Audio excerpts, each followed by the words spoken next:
വളരെ നിരാശ നൽകുന്ന ഒരു തെരഞ്ഞെടുപ്പ് ഫലമാണ് ഇപ്പോൾ അവസാന നിമിഷത്തിലേക്ക് എത്തിക്കൊണ്ടിരിക്കുന്നത് കോൺഗ്രസിനെ സംബന്ധിച്ചിടത്തോളം. വെറും 2 സീറ്റിലാണ് കോൺഗ്രസ് അവിടെ ലീഡ് ചെയ്യുന്നത്. എന്താണ് ബീഹാറിൽ കോൺഗ്രസിന് പറ്റിയത് ചുരുക്കത്തിൽ പറഞ്ഞാൽ? ഞങ്ങളെ സംബന്ധിച്ച് ഈ ബലം നിരാശാജനകമാണ് എന്നുള്ള കാര്യത്തിൽ സംശയമില്ല. പക്ഷെ ഇത് അപ്രതീക്ഷിതമല്ല.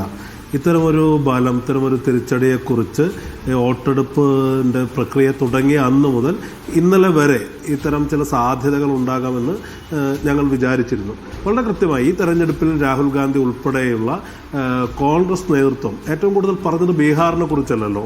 ബീഹാറിൽ ഒരു ഗവൺമെന്റിനെ അധികാരത്തിൽ നിന്ന് ഇറക്കുക എന്നതിനേക്കാൾ, ഈ തെരഞ്ഞെടുപ്പിൽ നിതീഷ് കുമാർ എന്നതിനേക്കാൾ കൂടുതൽ ഞങ്ങൾ സംസാരിച്ചത് ഇലക്ഷൻ കമ്മീഷനെ കുറിച്ചാണ്. ഇത് കേവലം ബീഹാറിൽ ആര് ഭരിക്കണമെന്നതിനേക്കാൾ ഈ തിരഞ്ഞെടുപ്പ് എന്ന് പറയുന്ന പ്രക്രിയ ഈ രാജ്യത്ത് സുതാര്യമായി നിലനിൽക്കണോ വേണ്ടയോ എന്നതിനെക്കുറിച്ചുള്ള ഒരു രാഷ്ട്രീയ ക്യാമ്പയിൻ എന്നുള്ള നിലയ്ക്കാണ് കോൺഗ്രസ് പാർട്ടി ഇതിനെ സമീപിച്ചത്. ഈ തെരഞ്ഞെടുപ്പുകളിൽ ഉടനീളം കോൺഗ്രസ് അതിനെക്കുറിച്ച് സംസാരിച്ചിട്ടുണ്ട്. വളരെ കൃത്യമായി രാഹുൽ ഗാന്ധി ഒരു രാഷ്ട്രീയ വിഷയമായി ആദ്യമായി ഒരു തെരഞ്ഞെടുപ്പ് ഉന്നയിച്ചു എന്ന് മാത്രമല്ല, ഈ തെരഞ്ഞെടുപ്പിന്റെ മുഖ്യ പ്രമേയമായി അതിനെ ഉയർത്തി കാണിച്ചു.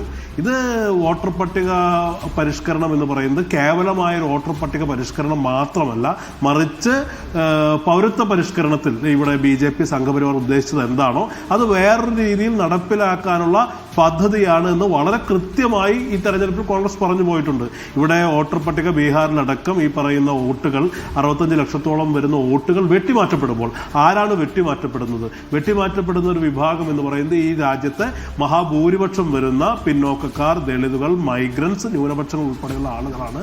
ഇത് വേറെ തരത്തിൽ പറഞ്ഞാൽ ഒരു പൗരത്വത്തിൽ നിന്നുള്ള വിച്ഛേദനമാണ് എന്നുള്ള അർത്ഥത്തിൽ ഈ തെരഞ്ഞെടുപ്പ് ഞങ്ങൾ സമീപിച്ചിട്ടുണ്ട്. പക്ഷേ കൃത്യമായി ഈ തെരഞ്ഞെടുപ്പ് എന്ന് പറയുന്നത് മുൻ ഹരിയാനയിലും ഈ മഹാരാഷ്ട്രയിൽ സംഭവിച്ചതുപോലെ ഇലക്ഷൻ കമ്മീഷന്റെ കൃത്യമായ ഇടപെടലുണ്ടായിട്ടുണ്ട്. തിരഞ്ഞെടുപ്പ് പ്രക്രിയയിൽ അട്ടിമറികൾ ഉണ്ടായിട്ടുണ്ട്. പക്ഷെ ഞങ്ങളിത് നിരന്തരം പറഞ്ഞുകൊണ്ടിരിക്കും. ഞങ്ങളെ സംബന്ധിച്ച് അതൊരു കേവലം ഒരു തിരഞ്ഞെടുപ്പിൽ തുടങ്ങുന്നതോ തിരഞ്ഞെടുപ്പിൽ അവസാനിക്കുന്നതല്ല. ഇന്ത്യൻ നാഷണൽ കോൺഗ്രസിനെ സംബന്ധിച്ച് ഈ രാജ്യത്തോട് സവിശേഷമായ ഒരു ബാധ്യതയുണ്ട്. ഇന്ത്യ എന്ന് പറയുന്ന ഒരു ആശയം നിർമ്മിച്ച, ഇന്ത്യൻ ജനാധിപത്യത്തെ പ്രയോഗവൽക്കരിച്ച ഒരു രാഷ്ട്രീയ പ്രസ്ഥാനം എന്നുള്ള രീതിയിൽ ഇന്ത്യയിൽ ഭരണഘടന ഉണ്ടാക്കിയ ഒരു രാഷ്ട്രീയ പാർട്ടി എന്നുള്ള നിലയ്ക്ക് ഇവിടെ ജനാധിപത്യം നിലനിൽക്കേണ്ടത് ആരേക്കാളും ഏതൊരു രാഷ്ട്രീയ പാർട്ടിയേക്കാൾ ഞങ്ങളുടെ സവിശേഷമായ ഉത്തരവാദിത്തമുണ്ട്. ഇവിടെ തെരഞ്ഞെടുപ്പ് അട്ടിമറിക്കാൻ, ജനാധിപത്യത്തെ അട്ടിമറിക്കാനുള്ള നിരന്തരമായ പരിശ്രമങ്ങൾ നടക്കുന്നു. അതിൻ്റെ ഏറ്റവും അവസാനത്തെ ഉദാഹരണമാണ് ഇപ്പോൾ ബീഹാറിൽ സംഭവിച്ചിരിക്കുന്നത്. അത് ഇനിയും ഇത്തരം കാര്യങ്ങൾ സംഭവിക്കുമ്പോൾ അതിനെ നേരിടാനുള്ള വലിയ ജനകീയമായ പ്രതിരോധ നിര രൂപപ്പെടുത്തേണ്ടതുണ്ട്. അതിനുള്ള അവസരമായി തെരഞ്ഞെടുപ്പ് അട്ടിമറിക്കപ്പെടുന്നു എന്ന് ഓരോ തെരഞ്ഞെടുപ്പ് കഴിയുമ്പോഴും പ്രഖ്യാപിക്കുന്നു, അതിന് തെളിവുകൾ നിരത്തുകയും ചെയ്യുന്നു. പക്ഷേ ഒരു തരത്തിലുള്ള പരിഹാര മാർഗവും ഇവിടെ ഉണ്ടാകുന്നില്ല. പിന്നെ എങ്ങനെയാണ് അടുത്ത് വരുന്ന ഒരു തെരഞ്ഞെടുപ്പിനെ കോൺഗ്രസ് നേരിടാൻ പോകുന്നത്? ഈ ബാക്കിയുള്ള ആളുകളെങ്കിലും അവരെയെങ്കിലും അനൂപ് താങ്കൾക്ക് കേൾക്കാമെങ്കിൽ.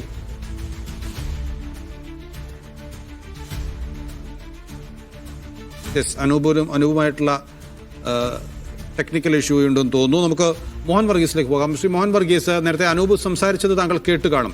അതായത് കോൺഗ്രസ് ഇതിനോട് പ്രതികരിക്കുന്നത്, ഈ ഫലത്തോട് പ്രതികരിക്കുന്നത് തെരഞ്ഞെടുപ്പ് അട്ടിമറി എന്ന് തന്നെയാണ്. കാരണം അവിശ്വസനീയമായ ഒരു ജയമല്ല എന്നവർ പറയുന്നു. അവർ ഇത് നേരത്തെ മനസ്സിലാക്കിയതാണ്. അതായത് ഇങ്ങനെ തന്നെ ഫലം വരികയുള്ളൂ എന്ന് അവർക്ക് നേരത്തെ തന്നെ ഉറപ്പുണ്ടായിരുന്നു എന്നാണ് അനൂപ് പറയുന്നത്. അതിനുള്ള കാരണങ്ങൾ നേരത്തെ രാഹുൽ ഗാന്ധി നടത്തിയ വാർത്താ സമ്മേളനത്തിലൊക്കെ നമ്മൾ കണ്ടതുമാണ്. അതായത് SIR-നെ ഏറ്റവും ആദ്യം എതിർക്കുന്നത് രാഹുൽ ഗാന്ധിയാണ്.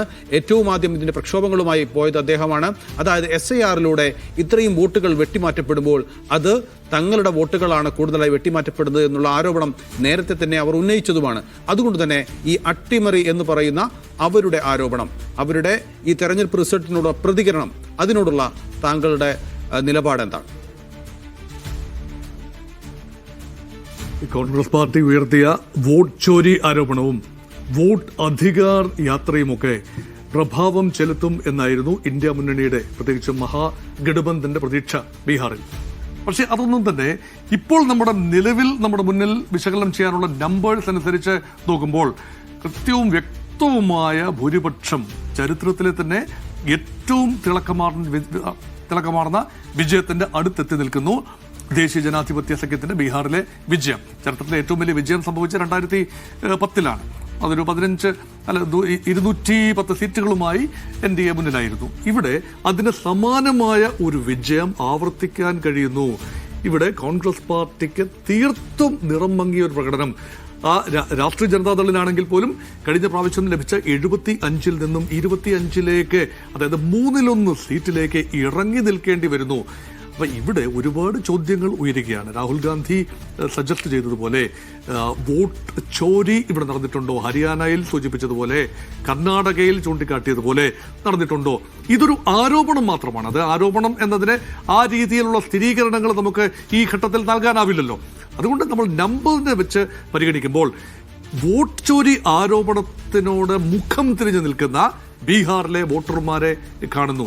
നോക്കൂ, 65 ലക്ഷം പേരാണ് വോട്ടർ പട്ടികയിൽ നിന്നും വെട്ടി നിരത്തപ്പെട്ടത് എന്നാണ് കണക്ക്, ബീഹാറിലെ കണക്ക്. അതെല്ലാം തന്നെ ഇന്ത്യ മുന്നണിക്ക്, അതായത് മഹാഗഠബന്ധന് ലഭിക്കാവുന്ന വോട്ടുകളായിരുന്നോ എന്ന് ചോദിച്ചാൽ രാഹുൽ ഗാന്ധി പറഞ്ഞത് എന്താണ്?